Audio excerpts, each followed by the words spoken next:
So guys welcome back to micro classes. हमारी Meerut university और Saharanpur university की बीएड सेकेंड ईयर की क्लासेज चल रही हैं। आज का हमारा सब्जेक्ट है क्रिएटिंग एन इंक्लूसिव स्कूल। इस सब्जेक्ट की आज की हमारी 21वीं क्लास है। आज का जो टॉपिक रहेगा वह रहेगा हमारा अधिगम असमर्थ बालक, जिसे हम लर्निंग डिसेबल्ड चिल्ड्रन बोलते हैं। तो ये बालक कौन होते हैं, कितने प्रकार के होते हैं और कौन कौन सी इनकी समस्याएं होती है, मोस्ट इंपॉर्टेंट क्वेश्चन है ये आपका।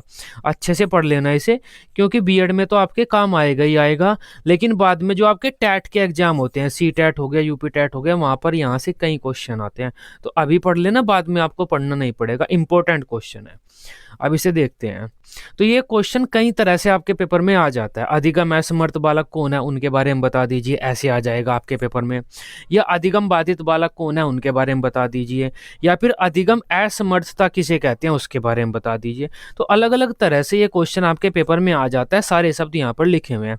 इंग्लिश में इसे हम बोलते हैं लर्निंग डिसेबल्ड चिल्ड्रन या फिर लर्निंग डिसेबिलिटी।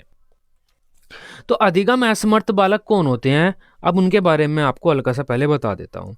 ऐसा बालक जो दिखने में तो सामान्य ही है, अपने घर के कार्य, सामाजिक कार्य, दैनिक कार्य सही से कर रहा है, लेकिन अधिगम प्रक्रिया में, मतलब सीखने की प्रक्रिया में उसे समस्याओं का सामना करना पड़ रहा है, उस बालक को हम अधिगम असमर्थ बालक बोलते हैं। मान लेते हैं ये बालक अधिगम असमर्थ बालक है, तो ये अपने दैनिक कार्य तो ठीक ठाक कर पाएगा, लेकिन सीखने की प्रक्रिया में, मतलब शिक्षण की प्रक्रिया में, जब टीचर सिखा रहा है और ये बालक सीख रहा है, तो उस प्रक्रिया में इसे कुछ समस्याओं का सामना करना पड़ेगा। हो सकता है कि यह बालक ठीक से लिख ना पाए, लिखने में से समस्याओं का सामना करना पड़े, शब्दों को आगे पीछे कर दे।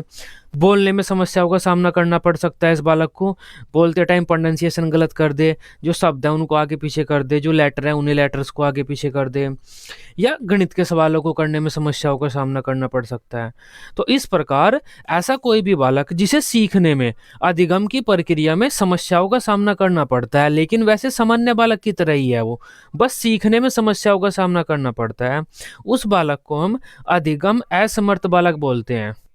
जैसे कोई बालक सामान्य ही है दिखने में, लेकिन वह ठीक से पढ़ नहीं पाता, जब पढ़ने की कोशिश करता है तो शब्दों को गलत बोल देता है, तो वो बालक अधिगम असमर्थ बालक होगा, क्योंकि अधिगम में ही उसे असमर्थता महसूस हो रही है, अधिगम सीखने में ही समस्या हो रही है, बाकी कार्यों को करने में नहीं। इस वजह से हम अधिगम असमर्थ बालक बोलेंगे।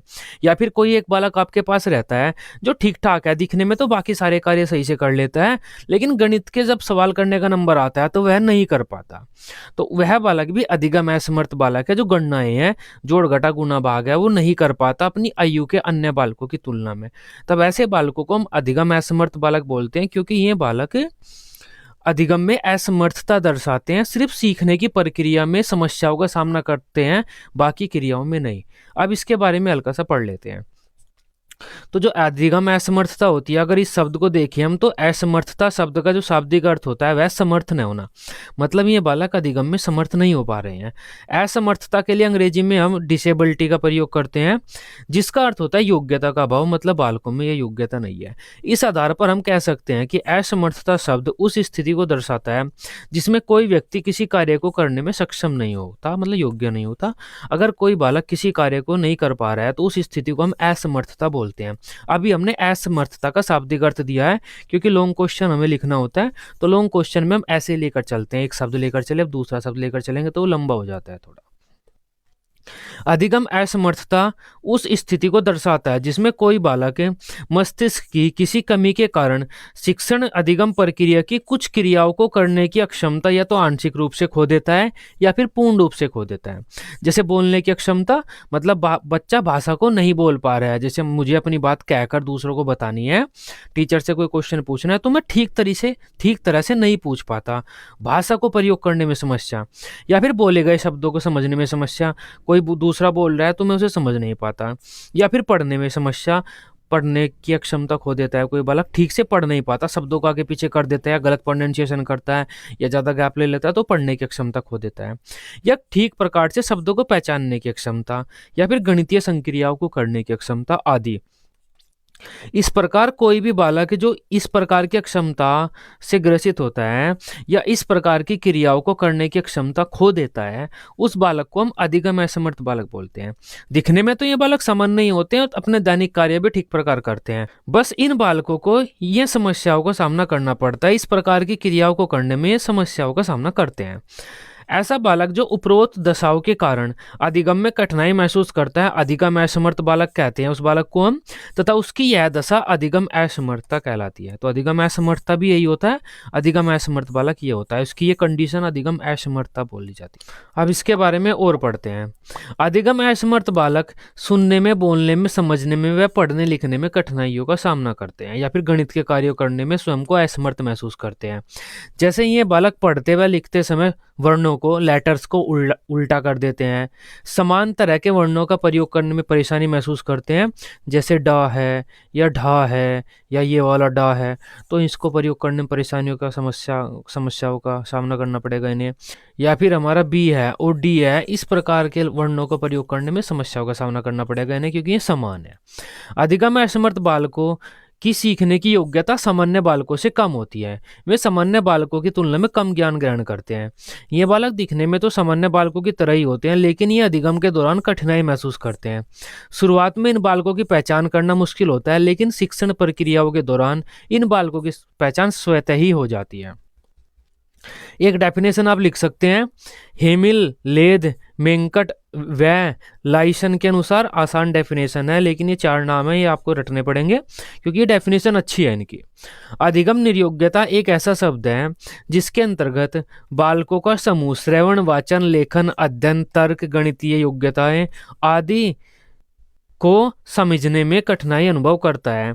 ये कठिनाइयाँ किसी भी बालक की आंतरिक होती हैं, जो केंद्रीय तंत्रिका तंत्र के विकृत क्रिया के परिणाम स्वरूप घटित होती हैं। तो इम्पोर्टेंट परिभाषा आसान सी आप समझ पाए होंगे कि ये बच्चे इन क्रियाओं को करने में समस्याओं का सामना करते हैं जो उनकी मस्तिष्क की कमी के कारण होती है। ऐसे बालक को हम अधिगम असमर्थ बालक बोलते हैं। तो अब आप समझ पाए होंगे अधिगम असमर्थ बालक कौन होते हैं। ऐसे बालक जो दिखने में समान नहीं होते हैं, लेकिन अधिगम की कुछ क्रियाओं को करने में समस्या होती है उन्हें, उन बालकों को हम अधिगम असमर्थ बालक बोल देते हैं।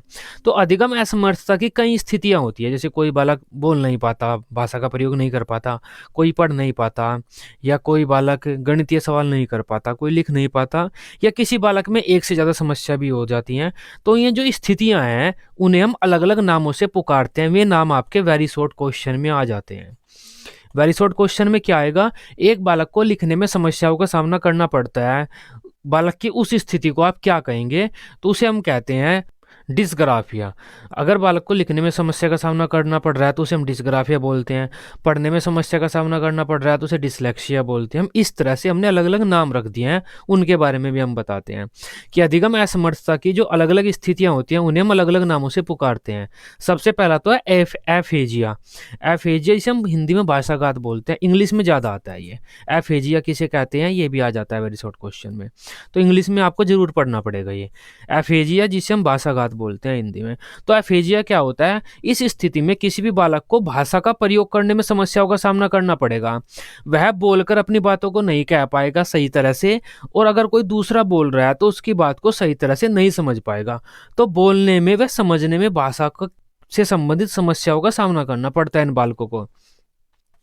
इस स्थिति में बच्चे भाषा संप्रेषण में कठिनाई महसूस करते हैं, अर्थात ऐसा बालक बोलकर सही तरीके से अपनी बात को दूसरे के सामने नहीं रख पाता तथा सुनी हुई बात का पूरा लाभ नहीं उठा पाता। दूसरा पॉइंट है हमारा डिसलेक्सिया, ये सबसे इंपॉर्टेंट है डिसलेक्सिया। इसे हम बोलते हैं पठन विकार। ऐसे बालक जो सही से नहीं पढ़ पाते, उनकी जो स्थिति है उसे हम बोलते हैं डिसलेक्सिया।